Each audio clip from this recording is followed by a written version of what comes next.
আমি গেছিলাম আইটিতে। তো আইটি থেকে বার হয়ে কারমাইকেলে যাব ভর্তি হতে। তো আমার ২ ফ্রেন্ড বলল ওরাও নাকি যাবে আমার সাথে। তাই ওদেরকে নিয়েই চলে গেলাম কারমাইকেলে ভর্তি হতে।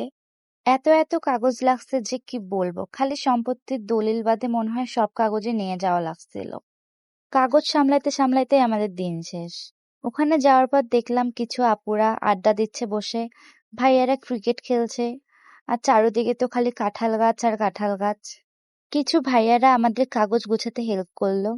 কাগজ গুছিয়ে ডিপার্টমেন্টে যাব, তখন শুনি আজকে নাকি ভর্তি না, পরশুদিন ভর্তি। নোটিশ বদলাইয়া পরশুদিন করছে। হোক, যেহেতু গেছি তাই কলেজের পিছনে পুকুর পাড়ে গিয়া ফটোশুট করলাম। ভর্তি হওয়া হোক বা না হোক, ফটোশুট তো করতেই হবে। এরপর যেদিন রিয়েল ডেট ছিল ভর্তি হওয়ার, সেদিন দৌড় দিলাম আবার কারমাইকেলে ভর্তি হতে। এরপর দেখলাম এক লোক টিয়া পাখি নিয়ে যাচ্ছিল। ওখানে গিয়ে আবার ভিডিও করা শুরু করে দিলাম। ফ্রেন্ডদেরকে এত ছবি তুলে দিলাম যে আমার ফোনের গ্যালারি ক্লান্ত হয়ে গেছিল। ডিপার্টমেন্টে গিয়ে লাইনে দাঁড়িয়ে ২ জায়গায় টাকা জমা দিলাম অর্ধেক করে। এরপর ফর্ম ফিল আপ করতে হলো অনলাইনে। সবারই কিছু না কিছু প্রবলেম হচ্ছিল। তাই ওখানে থাকা কিছু ভাইয়ারা আমাদের একজন করে সবারই প্রবলেম সলভ করে দিচ্ছিল। ওদের ধৈর্য দেখে তো আমি পুরাই অবাক।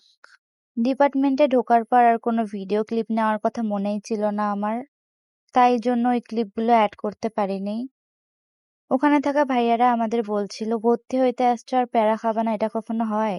যাই হোক, ভর্তি জার্নি সম্পূর্ণ করে চলে আসলাম বাসায়। বাই।